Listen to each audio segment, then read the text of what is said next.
Hi, I'm Rick Bleiweiss. Welcome to Chapter and Verse. I'm here today with the fabulous Kenny G.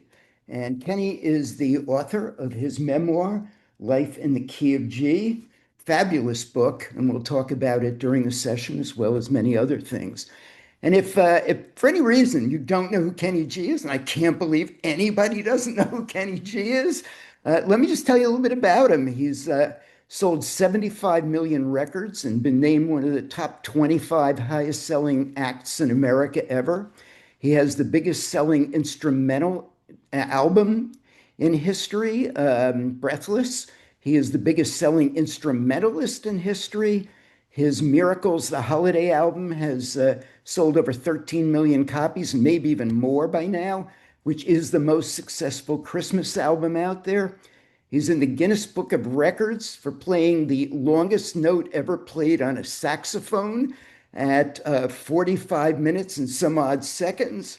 He was named Golf Digest Top Musician Golfer and shared winning the AT&T Pro-Am title with Phil Mickelson, his partner, and not a too well-known golfer named Tiger Woods and Jerry Chang.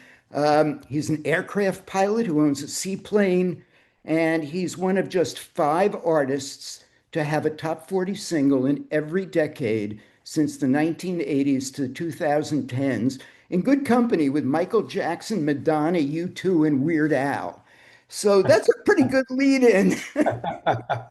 Must be the curly hair for me and Weird Al, right? Yeah, exactly. Well, thank you for being here today.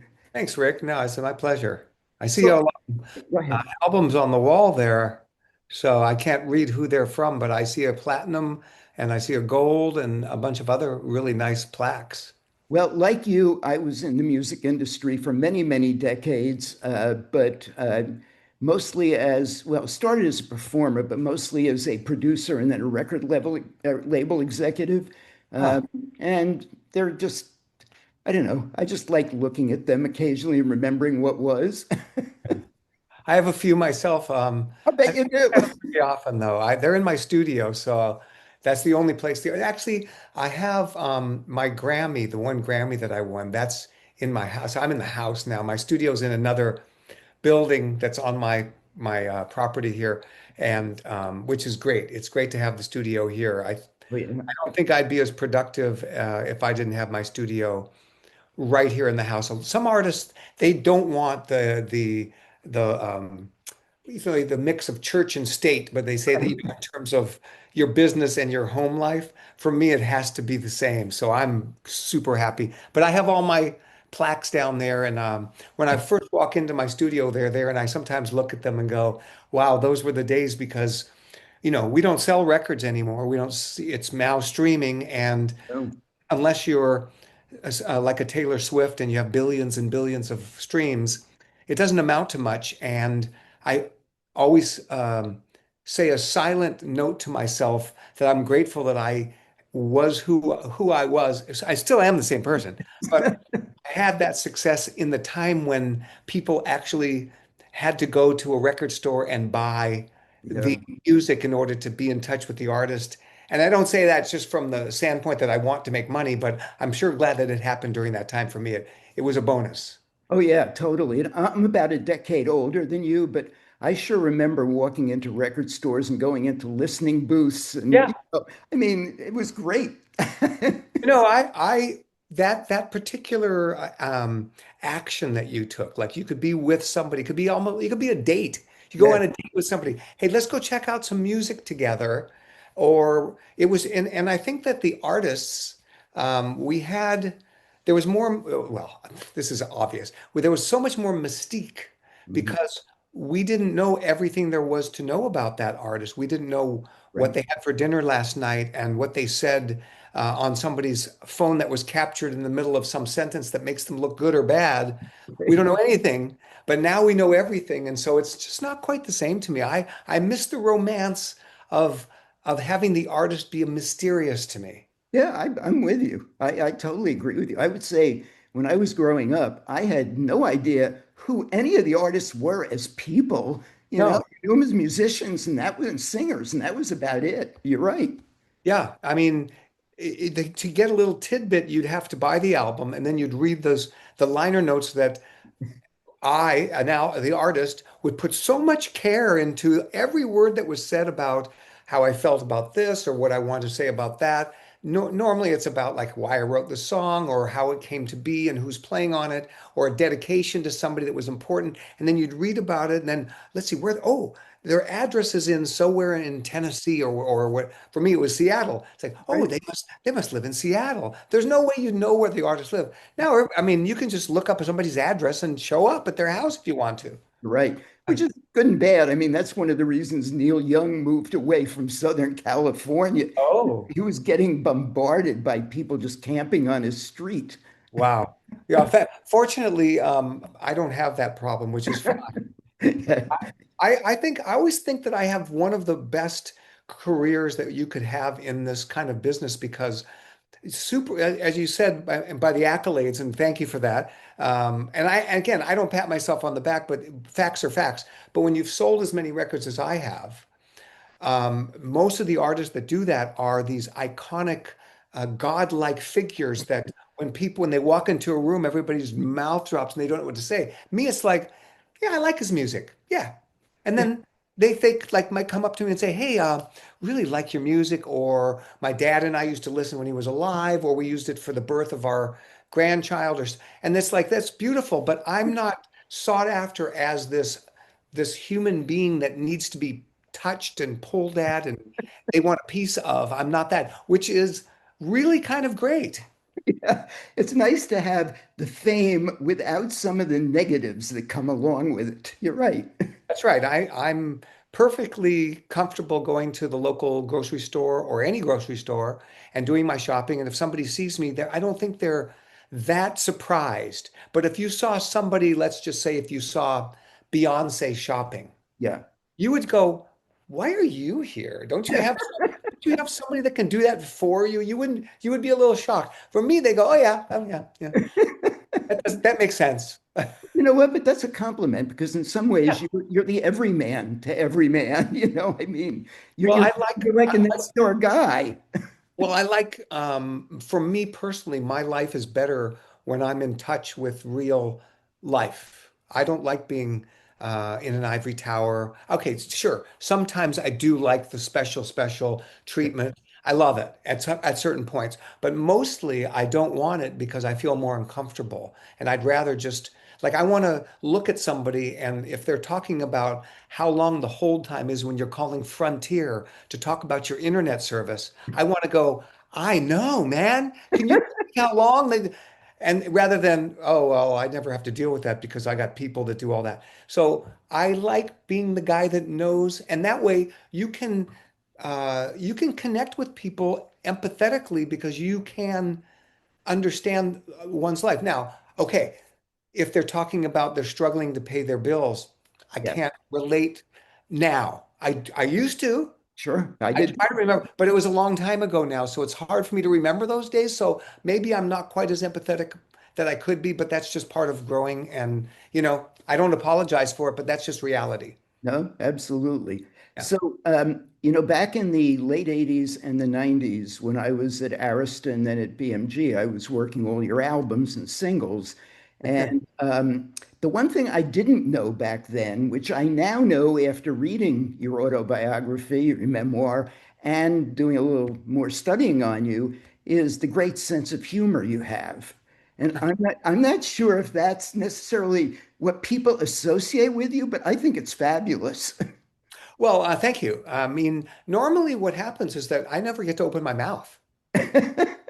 So they never know. It's just like I got the horn in my mouth and I play my melodies and they listen and people fortunately like the way that I play the saxophone because Yes, just as easily because I do play it differently and I've always had a different sound and style, could have easily went, you know what? We prefer the way we've always heard it. So thank you for sharing, but let's just put you in, and we never want to listen to you again. Fortunately, people really liked it. So they see a lot of me, but it's really just playing the sax, not talking.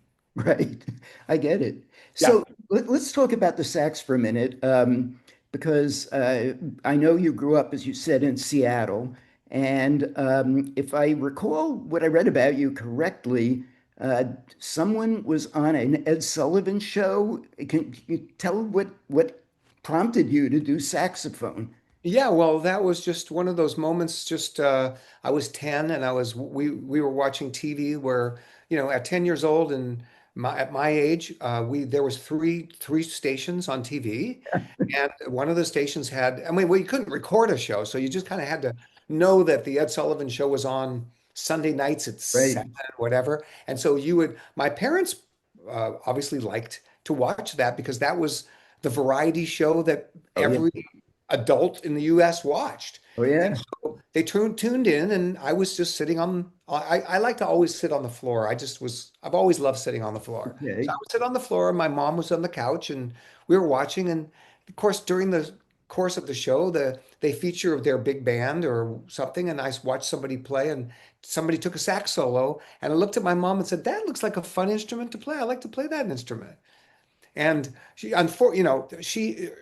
had already wanted me to play piano, and Okay. I had taken piano lessons and didn't like it. My brother took piano lessons and liked it and kept going, but I quit piano, Oh, okay. which was not easy to do because in my Jewish household, it was like quitting was like, nah, you stick with it, you stick with it. It's like, "Ah, I really don't like going. Can I just please not?"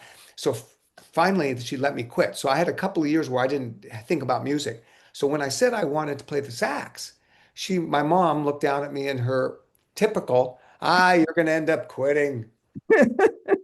So maybe we'll rent one. We're not going to buy a sax. I said, and I'm thinking like, I don't care, rent, buy, would I don't know anything about that part of it. So fortunately, they rented me a sax, and I can tell you that from day one, there was never any. I mean, honestly, I don't think my mom or dad ever said one word about me and my sax playing. It was just me. I loved it. I practiced. I went in the bathroom and practiced. I just enjoyed it.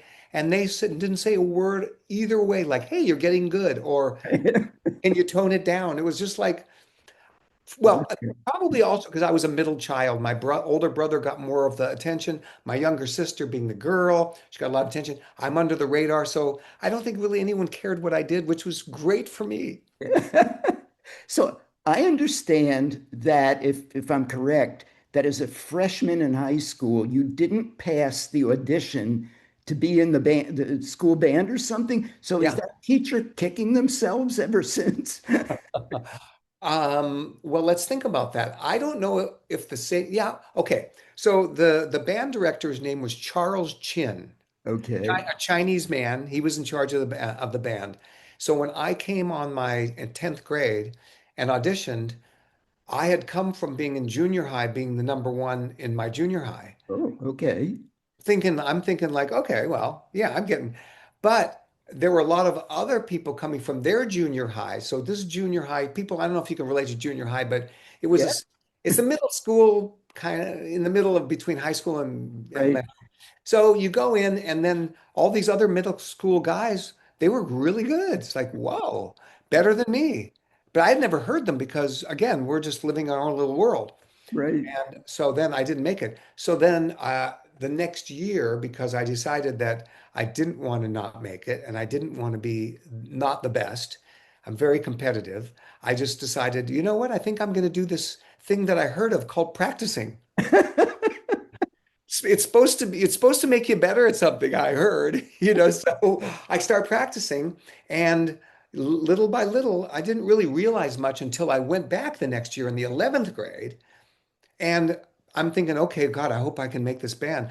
I was so far beyond any of the guys that had really kicked my butt the previous year that it was just unreal. It's like, wow, I'm so much better than these guys. Practicing does work. Guess Yeah. what?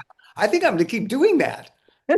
Yeah. And so that's what happened. That's where I started my love of practicing because I love being great. I love being great so much that I actually love the diligence of practicing. This morning, here we are talking today. It's August 14th, 2025. I did my 3 hours this morning. Yeah, I read that you Yeah. practice 3 hours every day and have every day of your life, basically. I was today I was super excited to wake up this morning. I'm always excited to wake up and practice, but I thought because I was going to go to bed early last night that I was going to wake up extra early until I get my day.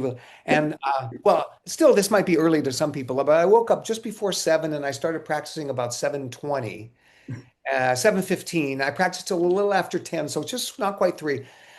To me, I was like, okay, that's not as early as I like to do it. But again, I got no schedule today, so it was Cool. fine. But I do that every day. And that was when my love of practicing started, when I saw the results of that year where I wasn't good enough and then I was way better. So Yeah.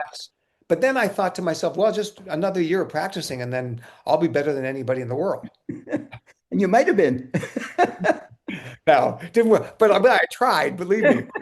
But then after a few more years of that, I realized, wow, it's not quite that easy to get great, and it just takes little by little. It's sure at first you can go from not so good to really good, but going from really good to, let's say, almost great takes a long time, and then from almost great to great could take another 30 or 40 years, you know. I I'm know. still working on that.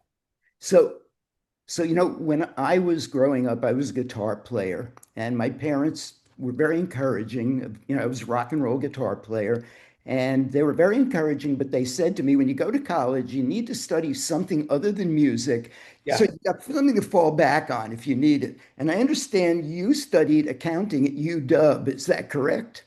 Yeah, but it wasn't because of that reason. Oh, it wasn't. What It was it? wasn't because again, my parents didn't care. They didn't care what I did.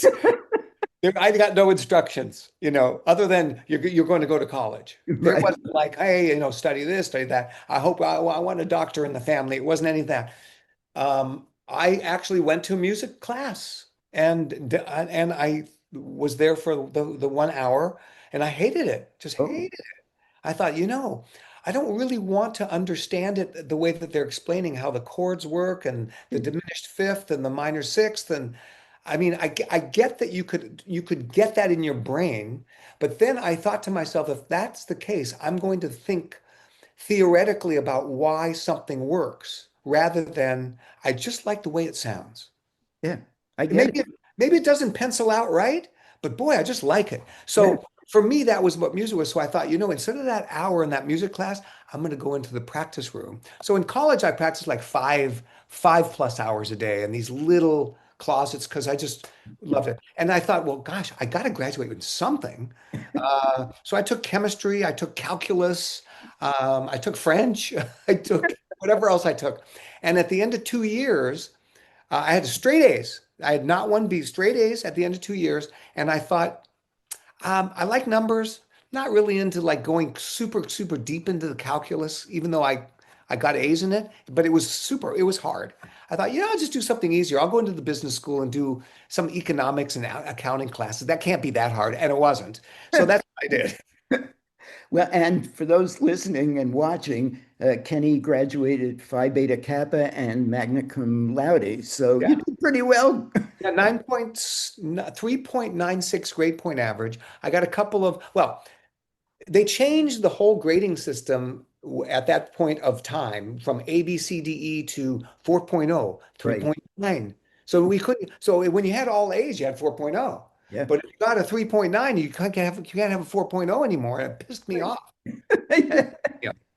It's like, oh my gosh, of course, if you have to be the best top student to get a 4.0. I was always in the top of A's, but anyway, so that's why I got down to 3.96. But I'm okay with it today. I'm okay. Yeah, you should be. Yeah. So I think when people think of Kenny G, they think of smooth jazz. I think there's pretty synonymous names and terms, Yeah. but that's diminishing what you do and what you've done. I mean, you've performed with rappers, you've performed with R&B, Aretha, and all sorts of people. But let's go back to the early years. You were in a teenage funk group, but you also played flute in that as well as sax. So, Yeah. what was that about? How did you get involved in that? Well, it was important for woodwind players to double on different instruments if you wanted to work. So when I was in high school, I wasn't thinking, hey, I'm gonna do my own jazz style of jazz and make albums and tour the country and the world. I mean, I was looking up to Grover Washington Jr. I was looking up to Stanley Turrentine. I Right. also liked Earth, Wind and Fire.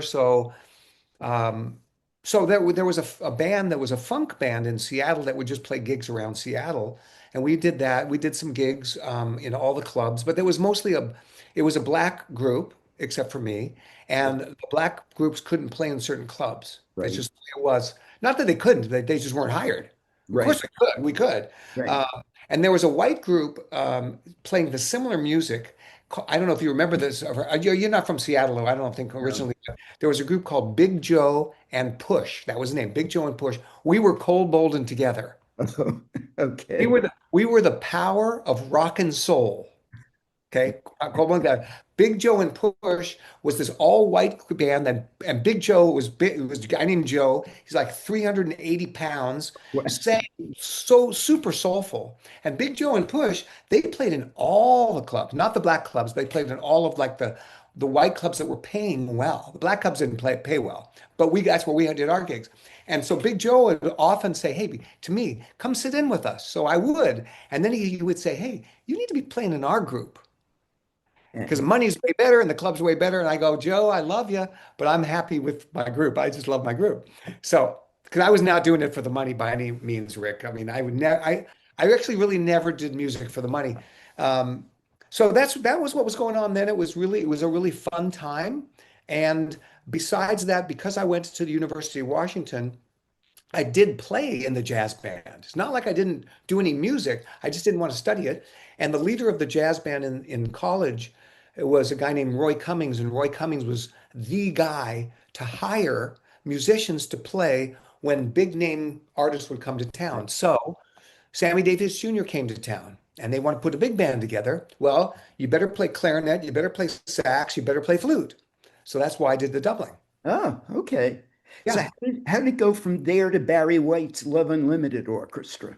Well, that's Barry was by White was first. That was from Oh, high it was school. first. Oh, Yeah, that was from high school. It was through a connection of the this guy that came and helped us with our high school band. It was just a connection, a conversation, and somebody was putting together the Love Unlimited Orchestra. So if anybody's listening to Barry White and the Love Unlimited Orchestra, the orchestra doesn't exist. It's basically wherever he goes, they get together at like a symphony orchestra, and you just read the music of Barry White, and then that you're the Love Unlimited Orchestra for Seattle. Right. But when you go to New York, it's a whole different set of musicians. So they needed it for Seattle. They were hiring all these people, and they needed a sax player, and I got that gig out of high school. Oh, So I cool. was very lucky to get that gig. That was my first professional gig. Oh, it was. Oh, Yeah, very first time I got paid $500 for the weekend, and I thought that I had won the lottery. It's like, what am I going to do with all this money?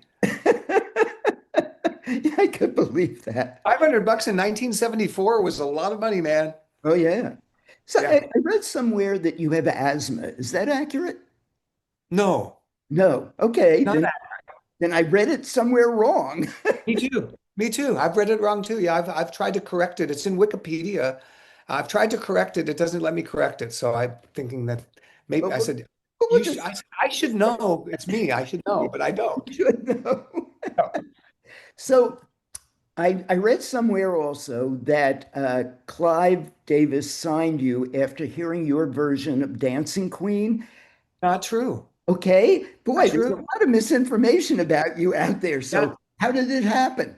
Yeah, it's funny when you say that. I remember the first time I read it. I was in Malaysia playing a gig in this place that you have no idea what this place is called. It's called Genting Highlands. Genting Highlands is this mountaintop in Malaysia that you drive up, and now you're at 6,000 feet, and it's Vegas. It's just all the casinos, Oh, and everybody from Malaysia drives up. It's like 99 degrees and humid, but you drive up there and it's like 60 degrees. So wow. they go up there to get cool Great. and gamble.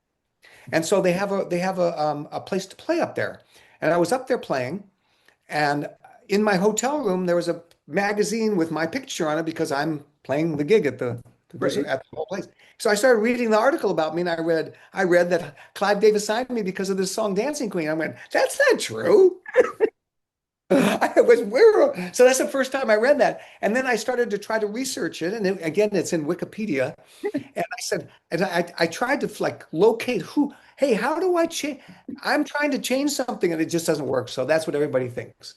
So He signed me how did Clive sign you? What yeah, happened? well, I was playing with one of his artists named Jeff Lorber. Jeff Lorber Yeah, was sure. an artist with Clive Davis playing keyboards.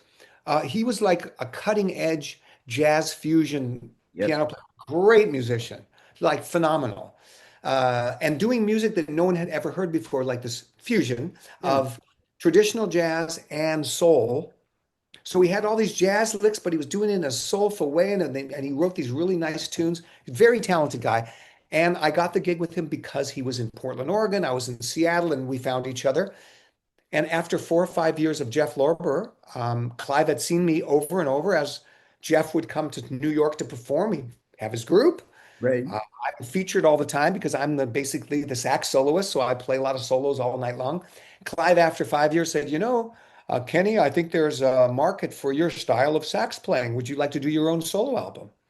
And it wasn't like I was thinking about it all this time. It was like I said, yeah, well, what am I going to say? No? I Yeah, said, right. sure, let's do it. He says, well, we'll have Jeff Lorber produce your first record. And so we did that, and it wasn't that much fun to me. Oh, really? No, because it really was at that point. So I'm just starting to get confidence with my own, like, let's say, songwriting.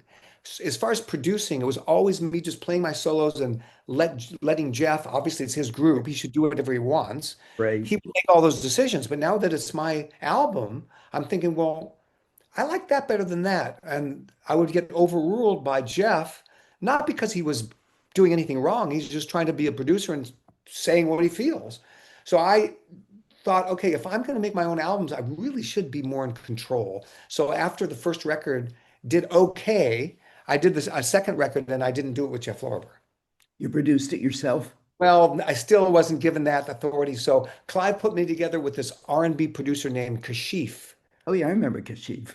And 𝐾𝐶, by the way, was a very, very nice guy. And he was very, very busy, which was good because he then, like my parents, didn't care that much about what was going on. And I could do what I wanted. And if I thought that it sounded good this way, he's like, okay, fine.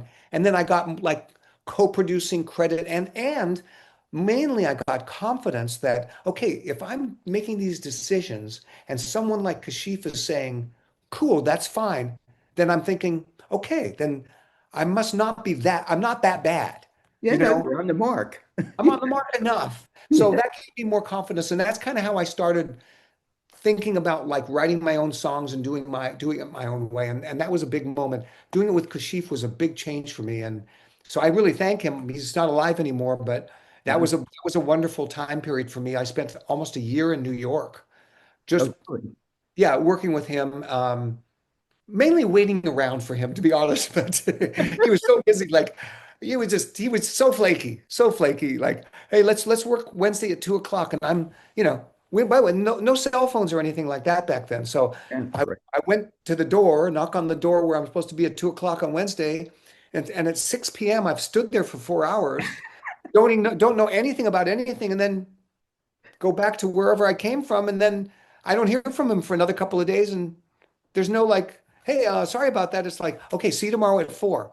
Okay, I'll try again. And so that was a lot of waiting. Oh, But wow. that's what you call paying your dues. Yeah, no Yeah, kidding. yeah. So tell me, how different was writing your memoir from writing music and your songs and things like that? Were they similar processes, vastly different? Did you enjoy it? Uh, Talk about your book. Well, I work with Phil Lerman, Right. a great guy. What a mensch. What a great, great guy. Love him. We're the same age, both Jewish, same age. So we have a lot to we have, so that's why I picked him too. I thought, you're going to be able to relate to me Yeah. man to man. Well, I auditioned other writers, Right. they sent little excerpts and I liked the way he wrote. And honestly, the first go around, like we did a bunch of Zooms like you and I are doing, Rick, and he then says, I got the first 100 pages. So I'm always gonna go over it and like rewrite. I wasn't gonna be like he's gonna write it and I'm gonna put my name on it. And the first 100 pages, the first time was so off the mark. Oh, wow. I was shocked. I said, Phil, you're not getting in me at all. Like he was making jokes, but they weren't the way that I would tell the Right. joke or the way I thought I was telling it. And so I took the 100 pages, but he did some things great. The way he recounted certain pieces of history and the way that, so he's great. I said, okay, Phil, I'm going to rewrite every page and then I'm going to show you what it is that I think it should sound like. Wow. So 3 weeks go by. It took me 3 weeks to do it. So I do it, working really hard. Send it back to him. He says, okay, I get what you're going after. Let me take another shot at it. I said, okay. So he sends it back to me. It's kind of better from his first one. I said, Phil, what are you missing on here? I'm going to rewrite better, but let me do it again. So I do it again. And then he says, okay. And he writes it and then it's really close. So now, so I said, I said to him, what's wrong with me just doing it? Why did you even have to rewrite what I did? He goes, well, you sound like a high school guy that's like trying to write.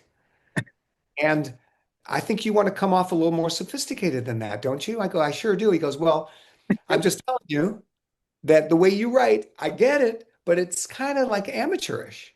I said, fair enough. Okay. So we then find the combination of my voice and his sophistication, Right. and that's how we did it. So let's say the first 6 months or so was, did I pick the wrong guy? Okay. Maybe this isn't a good idea, and or maybe my story's not that interesting or something. But it took a while, so it wasn't fun at first, and it was a lot different than writing a record because when I do a record, I just have to listen to it, and if I like it, that's it. I don't have to ask somebody else to tell me Right. if I'm doing it okay. Yeah. Yeah, Well, the book's really good. it So is the end result came out really well. really well, and it was a lot of Zoom calls and a lot of back and forth. And I mean, I got to hand it to him because maybe other people might have quit, just thinking, you're unpleasable.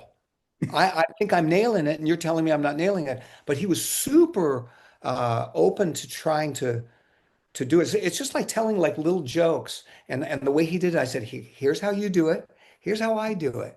To Right. me, it's night and day. And if you can't do it my way, don't make the joke.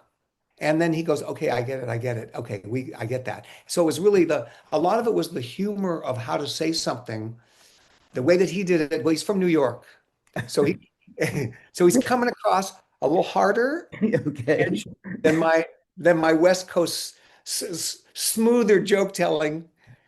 And my joke telling, I think, is kind and gentle, even though sometimes it's a little dirty. His was dirty and tough. Okay. And Phil, I don't talk like that.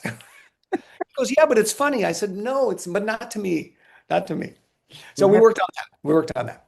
having grown up and lived in New York my Yeah, whole life until 20 some odd years ago, and then moving to Oregon and Washington, yeah, there is no question there is a difference in the yeah. lifestyles of the East and West. Totally different, totally different. And we were right there on that. But one thing that was great for him that I loved about him was when I was talking about the experience of being a white guy in a black world, Right.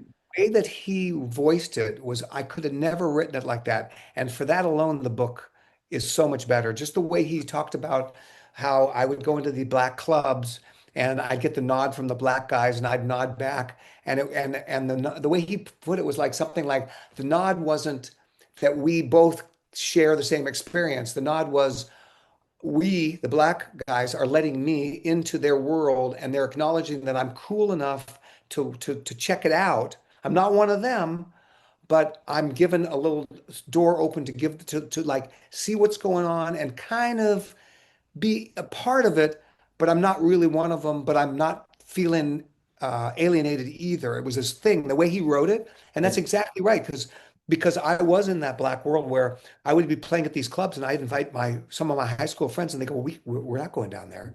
That's too dangerous. I go, it's not dangerous. And they think, well, yeah, for you. I said, what do you mean for me? I'm 95 pounds. What do you mean for me? You guys are big, strong guys. No, no, no, we're not coming down there.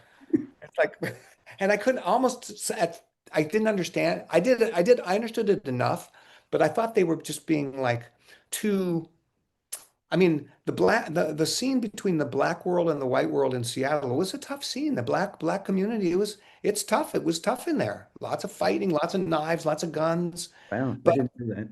like, lots of drugs. But if you just didn't put out that vibe, and I guess I didn't, I could walk into the club and they go, "Hey, hi," like, "Hey, white boy," they call me white boy. So I go, Yeah. okay, yeah, Yeah. I am the white boy. Yeah, Yeah. there you go. The record producing I did, the vast majority of the acts that I produced were R&B and disco acts. And so Yeah, I was immersed in the black music scene myself most of my life. And yeah, I know exactly what you're talking about. But I guess if you're accepted, it's different than if you're an outsider. yeah, that's true. Yeah, I guess so. Yeah. And That's it true in anything. It's not just a black white thing either. Right, right. That's true. That's true.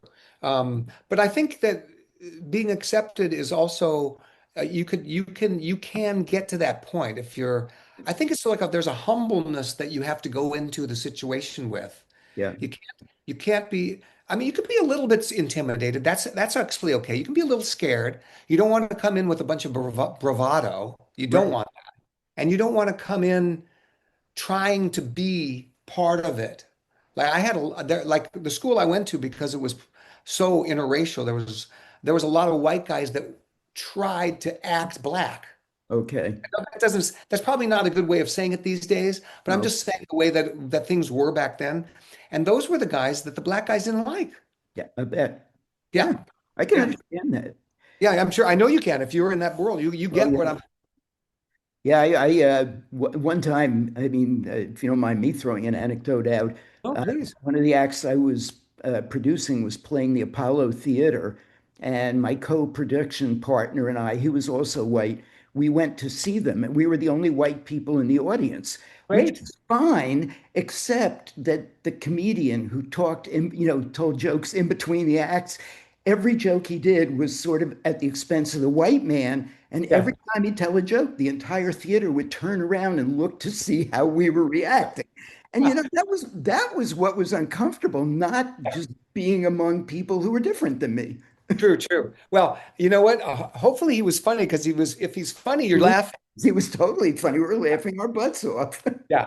I never minded that being the butt of any joke for whatever reason, as long as it's funny. If it's funny, if it's mean, Right, that's not necessarily great. But if right. it's funny, it's funny. Like I've been spoofed on South Park and Saturday Night Live and Wayne's World and whatever else they wanted, you know, and elevator music. Like I even did a commercial just recently where I was in the elevator playing for this company, and that was the whole joke was that their elevator, even in their building, their elevator music is they're taking it to the next level, and I'm in literally in the elevator playing. So I get the joke, it's funny, and I'm in on it.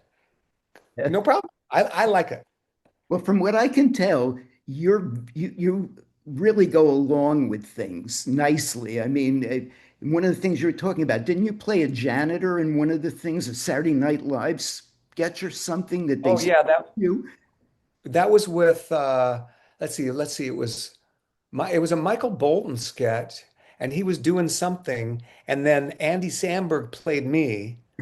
Uh, and he was, there's lots of jokes about blowing whatever he's blowing and the thing, whatever. And then at the end of it, of this whole thing, oh, I know what it is. It's like Michael cut his hair and he's got to grow his hair back to get his power.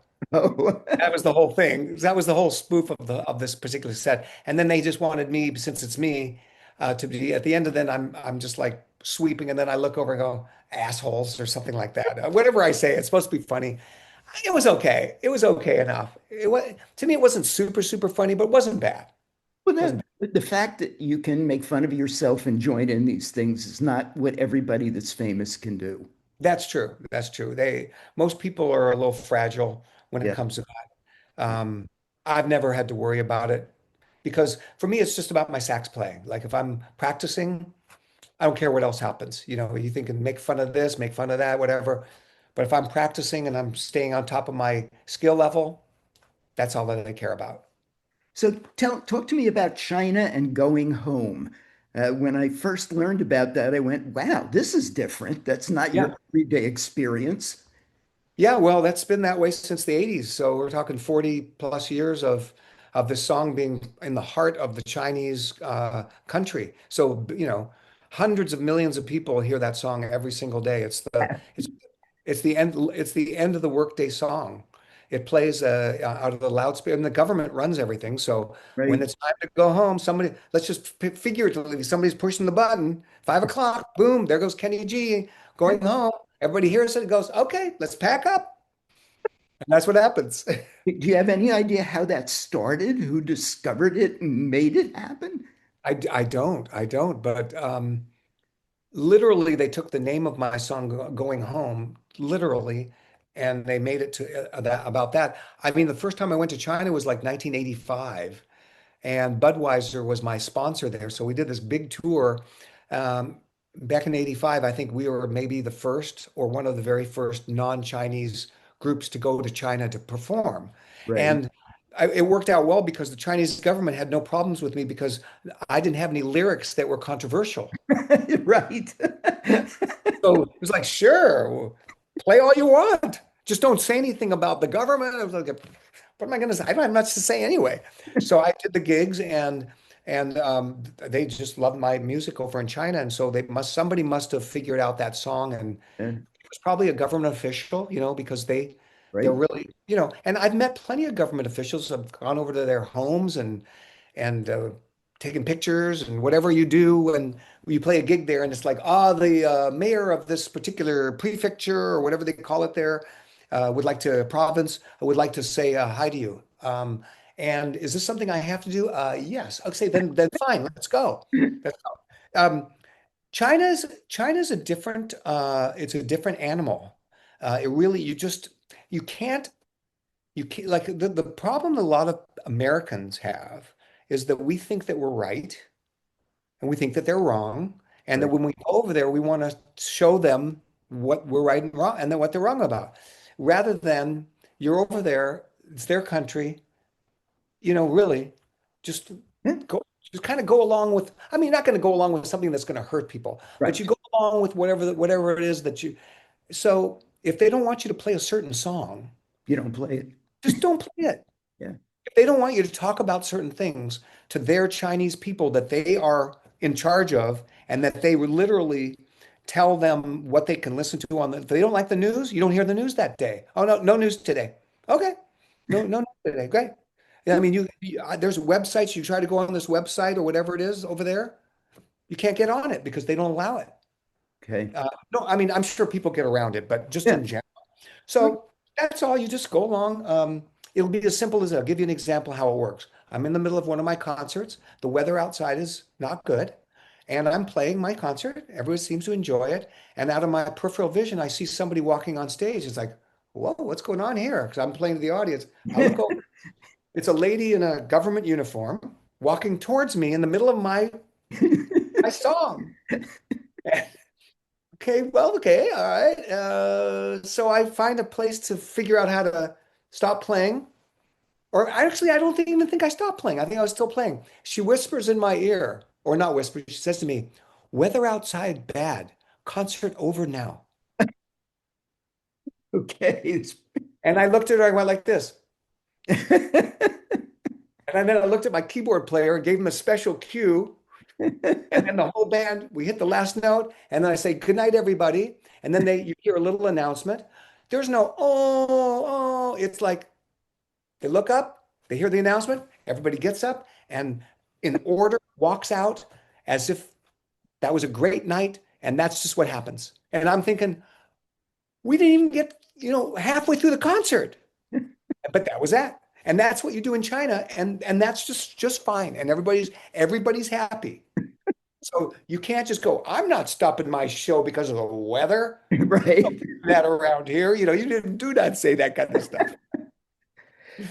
So, I'm Jewish as well, and I wonder what was the impetus for a Jewish guy to have the biggest selling Christmas album?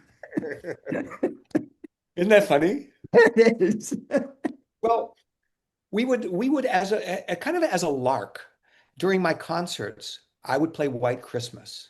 Uh, Okay. just me and my keyboard player, we had this little version that we kind of came up with, this little instrumental version that was, by the way, it was beautiful. And so sometimes just because I got the itch, I'd be playing a concert, it'll be like August, hot as could be. And I'll say, you know what? We're going to play a song that makes absolutely no sense right now. Hope you enjoy it. And then I walk over and my keyboard player's looking at me like, what are we doing? And I whisper out, White Christmas. He goes, what? I go, yeah, yeah, just play it. Come on, come on. So he's getting to White Christmas. We play White Christmas, and everybody's like, wow. And at the end of one of my shows, the actress Diane Cannon, Yeah. Oh, wonderful. who I knew, when you live in LA, you run into people. So Right. uh, so we became friendly enough, and she was at my concert. And at the end of the concert, backstage, she says to me, she goes, "You should make a whole album of Christmas songs. That's beautiful." And I never even thought of it. It's like those were the days when playing in Vegas and making Christmas albums were things that you just did not do. It was like you do that, that means your career is over. Like it's like, you go on Dancing with the Stars, that means you can't be a musician anymore, or whatever that means. I shouldn't say that, but I've been asked to be on that show like 15 times, and I say no because one, I'm not a good dancer. Okay, That's that's what a good reason. and what's it going to do for me? It's like, oh, you'll get a lot of popularity. It's like I want to be popular for my music, not because of my lousy. I'm going to be voted off the first time anyway. So Right. so that's like playing in Vegas. Like you don't play Vegas, too schmaltzy. Right. You don't make a Christmas record. Nat King Cole did that, and Johnny Mathis can do it, but not you. So I thought, I just, okay. So then Clive Davis says, after he hears me do my version of White Christmas at another concert somewhere along the lane, maybe we were doing Radio City or something, and I do my thing like it's inappropriate, but here you go. And Clive goes, Kenny, you should let's do a Christmas album. I said, Clive, seriously, we're both we're both Jewish. What do you think? He goes, Irving Berlin was Jewish and he wrote White Christmas. I Right. said, good point. Let's try it. I said, let's try it. So that's how it happened. It was really Clive Davis, like really solidifying that idea. And as I say in the book, we fought about that arrangement because Clive always wants vocals, always wants vocals. He Yeah. and I, if we go down to the very last breath, you should have had a singer on your record. So we were fighting. At the end of it, I'm so happy with the instrumental version. Oh, yeah. He says, you need vocals. I go, no, you got to have vocals. Clive, no, it's got to be instrumental. That's the whole point. The whole point is this is going to be the one Christmas record people put on, holiday record that people put on, and there's no voices to get in the way of their holiday conversations and Right. and or thought process and contemplations. No, no, no, we're not releasing it without a vocal. I said, okay, Clive, get Whitney Houston. And she was the number one singer in the world. And at Aristotle, I said, if you have Whitney, we'll do it. Whitney won't do that. I said, okay, then Pavarotti. You get Pavarotti?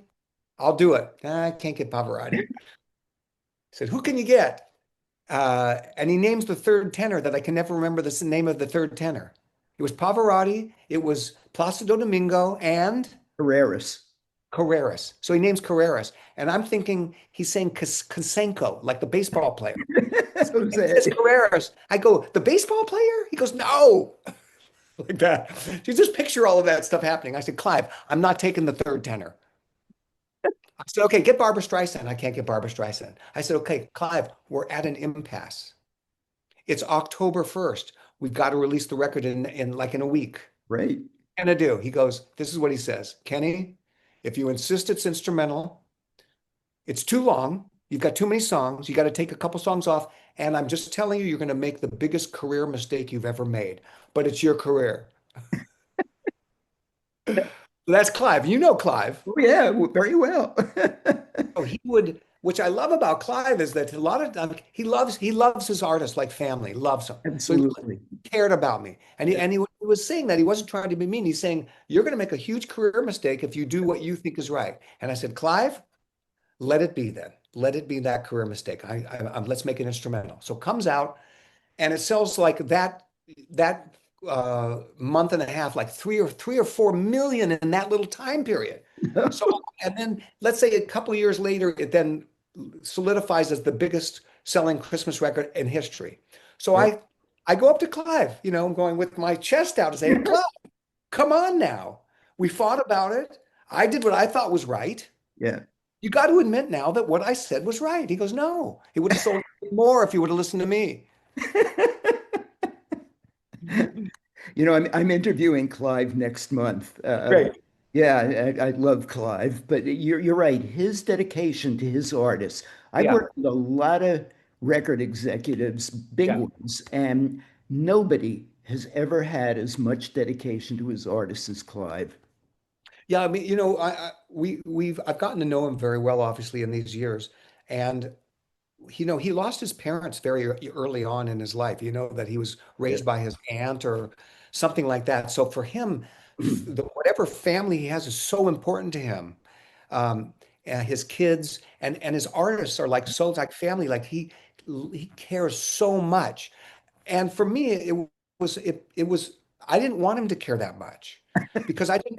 I, I want him to care that much, but the way that Clive cares means that he needs to meddle into it.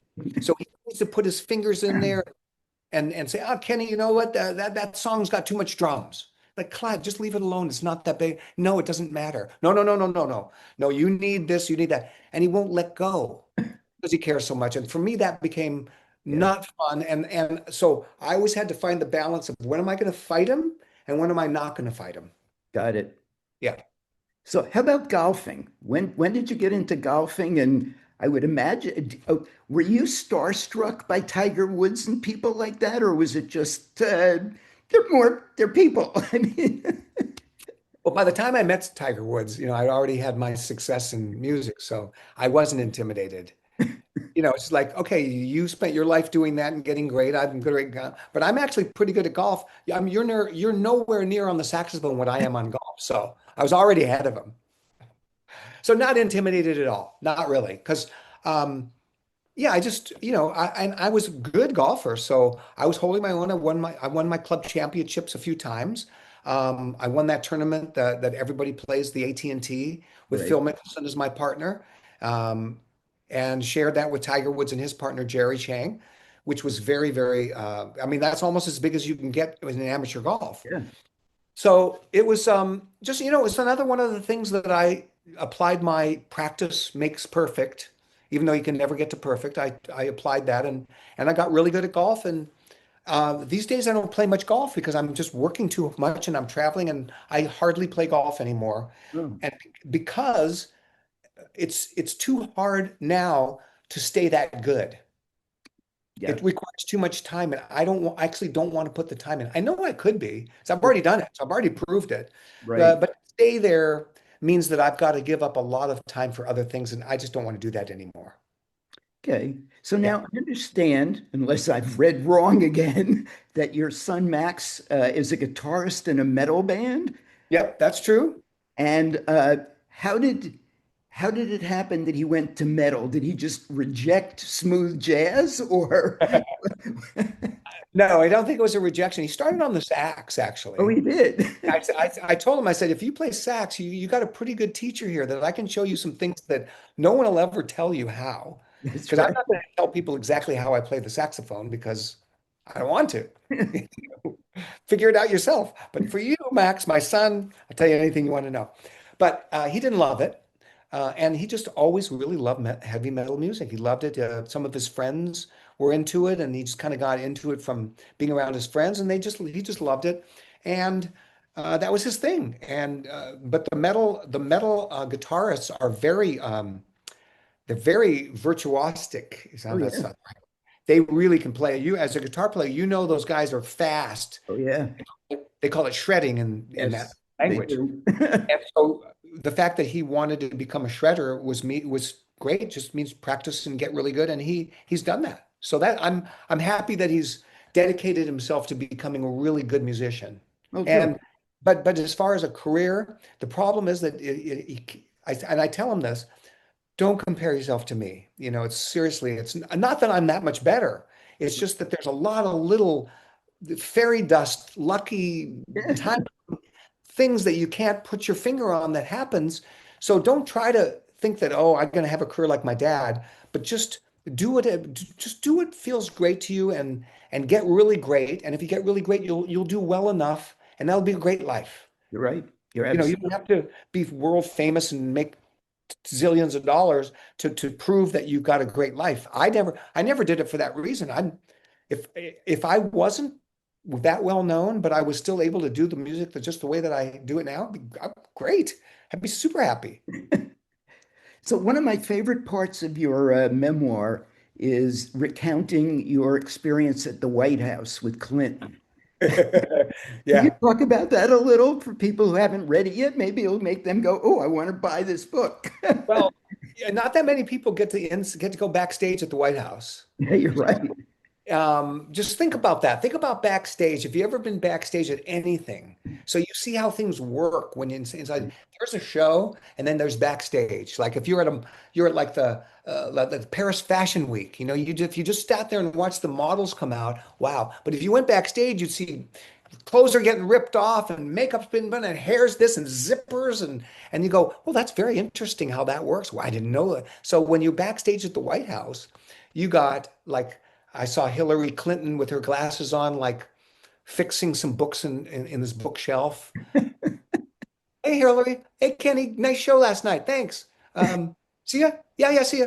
It's like, oh, wow, that's kind of cool. You spend the night in the Lincoln bedroom and you sit at this desk. Now, I was told this, I know this isn't true, but I was told that he wrote the Gettysburg Address on that desk. Okay. And I found out later it wasn't true, but I didn't care. I'm going with it. That's what happened. So there's this desk, and in the desk is stationery, and it says the White House. And I'm going, oh my God, this is amazing. So I took it out and started writing letters to people, and it was super fun.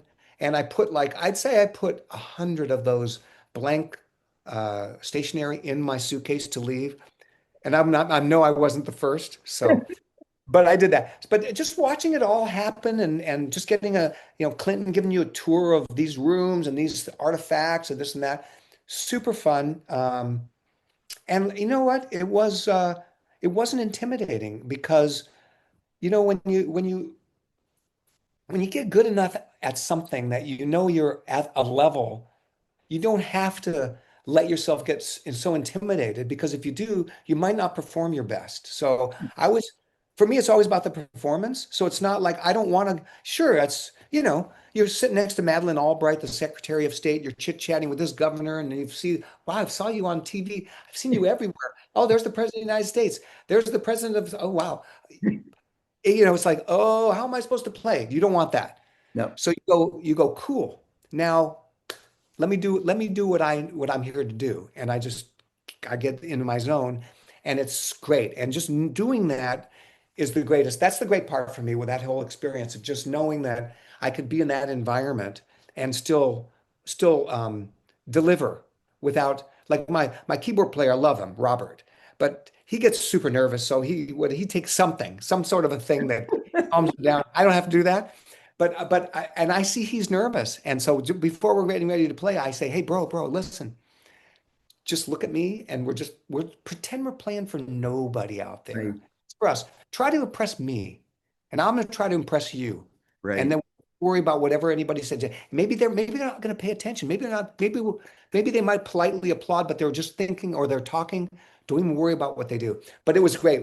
It was very intimate. It was like 40 people at the end of the night it was a big, huge dinner, like it was maybe hundreds. Then Right. 40 got to this little room. There's Clinton sitting like 5 feet in front of me. And he's a sax player. So I say, hey, I said, do you want to play as well? He goes, no, I'm okay. I'll just let you entertain us. I said, no problem. Any particular songs you're like, no, just play your Songbird at least. I said, we got that. That's probably our last song. I said, you don't want it first, do you? No, that's okay. So, and then just play my song. And then like, as I'm playing, like walking up like right next to him and holding a note and giving him one of these on his shoulder as I'm holding the note and giving him a high five or giving Hillary a fist pump while I'm holding some, it's like you do that and then the whole room and you relax. This is going to be fun. This isn't going to be, oh, he's so worried. Yeah, I hope he does good. It's like, don't worry about that stuff. Just do your thing. That's what I tell myself every time I get into a situation that feels intimidating. It can be. So you just have to, and also it's like about reps. I've done it enough times. I've been there, done that. I'm still alive somehow, you know. So I didn't die. So that means that I can get through this. And if Yep. I then you relax. It's like, okay, play. If I have a good read on there, try to play a lick I'm working on, I'm challenging myself. Great.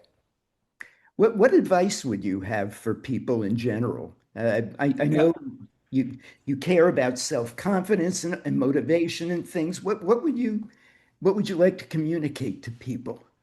Well, I mean, I think that most people lack um I don't know if self-confidence that's a good way of putting it. They might lack self-confidence, but it's a lack of it's like you got to get strong. I think it's strength. And I don't mean that, but Physical. I also do mean that. Yeah. I mean, get strong, especially guys. Get strong, don't sit around and get out of shape.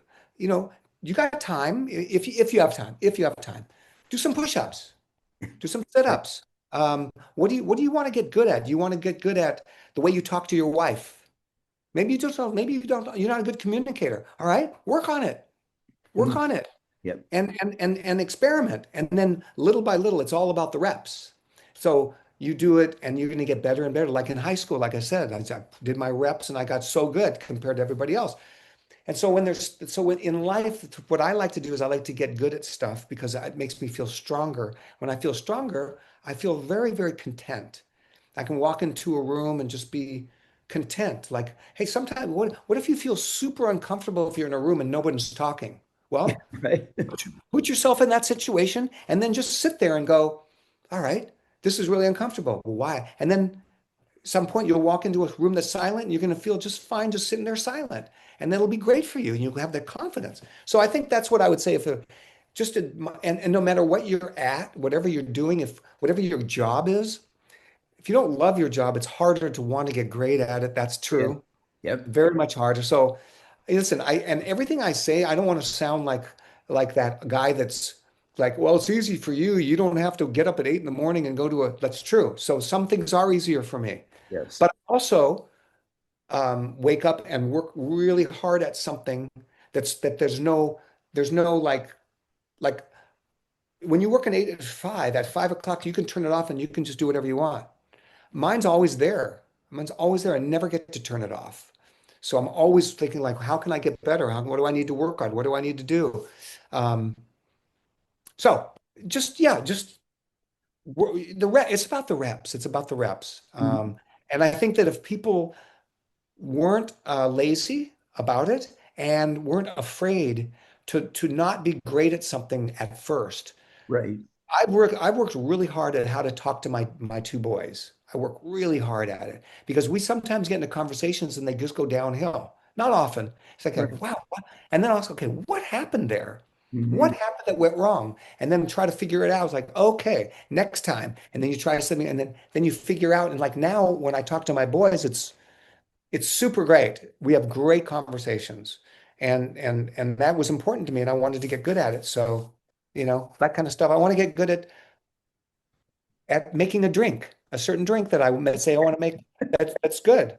If I open a bottle of wine, I want to know that it's going to be great and everyone's going to like it. So so that I can confidently go here or whatever it is. I Yeah. hope that makes sense. It's hard to find examples that can relate to everybody because for me it's really about my saxophone playing. But like I exercise, like besides my practicing today, I did my 1 hour workout. Me too. Great. See? Yeah, you Yeah. look like you're in good shape. I mean, as you get older, it's not that easy. Like I got my shoulder hurts all the time now. My back hurts. And it's like, come on already. I didn't, I didn't feel these pains 10 years ago, but if I didn't work out, it would get worse and worse and worse, and Yeah. I'd get older and older. And maybe 10 years from now, might not be able to play my saxophone on the road, and I intend to do that. So what is next for you? Are you recording a new album now, or you got one coming up, or nothing, or just Nope, gigging live, or just what? playing, yeah, just doing live gigs probably for the next couple of years. I'm not sure what to release at this point because it's like nobody really cares. Nobody cares about new music. So it's got to be more like, Quentin Tarantino calls me because for some quirky reasons, he wants me to do a song for one of his movies. Like when somebody's getting like blood gushing everywhere, he wants one of my little songs and he wants to, okay, then you make a new album Right. featuring the song from Quentin Tarantino's latest movie. It's like, what the heck is he doing? So that's kind of how the next thing would happen. It's like that. So I'm kind of waiting just to see what happens. Collaborations that come in that where I get a phone call from, a young pop artist that wants me to do something. And it's like, okay, I played on one of the Jonas Brothers Christmas songs. That's going to come out this Christmas. Oh, cool. Yeah, I'm in their movie. They did a Christmas movie. I'm in the movie. So Oh, that's kind of cool. cool. Yeah, that's very Those, cool.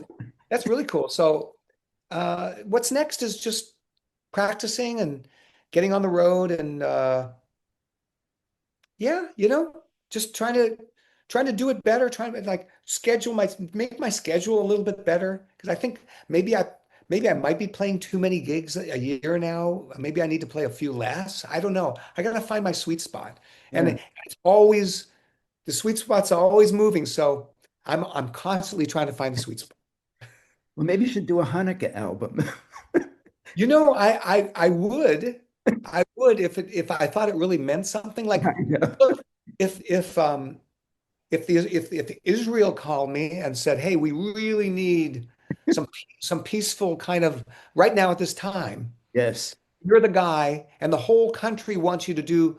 I would then get into doing something like that. But I think that if I did a Hanukkah album, I don't think anybody would really care. I don't know. I don't know either. Well, I I don't think know. there would be people that care. The question is, would there be enough of them? Yeah. I mean, I think that I could do some beautiful melodies of some of the Hanukkah songs where I would make them less maybe less bouncy and Right. more melancholy and more heartfelt. Right. Da, da, da, da, da, da, da, da, da, da, da, da, da. You know that melody. I know you Yeah. know that melody. And just make me more beautiful with an orchestra. Da, da, da, da, da, da, da, da, da, da, da, da, da, da, da. That would might be very beautiful, but if you make it bouncy, it's too Yeah. it'll work for me. Got So it. it should be a sad, sad album. That's the way I kind of picture those kind of melodies. But sad it means beautiful to me in that way. They would be beautiful. So Well, aren't many of them written in minor keys, yeah, which, yeah, yeah. lends to that, if you No, will. I would actually maybe even add God Rest Ye Merry Gentlemen in there because it's a sad I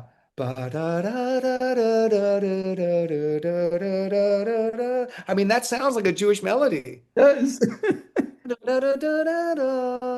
I mean that's so sad. It should be. I was making when I made the Christmas record, my engineer, his name was Mick Gazowski. Okay. I think he was Jewish, and he never called it "God Rest Ye Merry Gentlemen." He called it "God Rest Ye Jerry Mendelbaum." So that was what we always called it: "God Rest Ye Jerry Mendelbaum." Da, da, da, da, da, da. Because it's so sad, and but that's a beautiful melody to me. I'm probably going to re-record that one, maybe just maybe release. Maybe I'll release more, you know, holiday songs. Right. I've written some songs that I call Hanukkah songs, but I wrote the melody, and they're very sad and they're very beautiful. Right. But um, yeah, I would be. I'm not against it. I'm not against doing any kind of I was record. just wondering, could be an interesting project.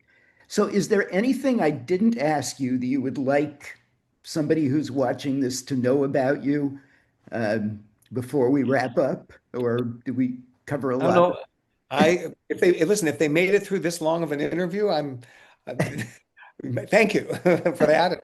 or maybe you need to find other things to do in your life because, but thank you though. No, I think you asked we talked about so much, Rick. I think it's really cool. I mean, I actually really don't have anything that I need to lay on people. I'm not that kind of guy. I kind of go with what's going on at my concerts. If people are in a certain mood, if I catch it and if I catch the vibe, we'll play certain songs. I'll say certain things, but I never want to shove any kind of a concept down anyone's throat or make them think any particular way. That's why when people ask me what a particular instrumental is about, I go, I don't know. You figure that out. I know what it's about for me. Right. What's it about for you? I go, I'm not telling. Because then every time you hear it, you're going to go, I should be thinking this is a sad song, but I always thought it was happy. Well, that's fine. Keep it that way. I'm not going to tell you. Well, music is personal. There's no question about it. So personal. But words can kind of dictate how a song should be thought of. Yes, that's So true. if a song tells you it's about breaking up, you're not going to go, well, this is a song about getting together. You Right. can't. No, you're right about that. Yeah. Yes. So an instrumental that has a melody that strikes somebody as melancholy could strike someone else as very, very romantic and peaceful, Yeah. and it could be the birth, like it is one same song, the birth of a child or the death of an elder, same song. And so you have that great memory. For me, if I remember why I wrote it, I could have that memory for me, and that's just my own thing that no one will ever know. Well, cool. Well, Kenny, Yeah. thank you so much for doing this. I want to hold the book up again. Uh, you definitely should read this, Life in the Key of G. It's all It's in there, all all the there. secrets. And it's been an absolute pleasure. You're really a special Same human. here. I agree. Same to you, Rick. Thank you. Thank you.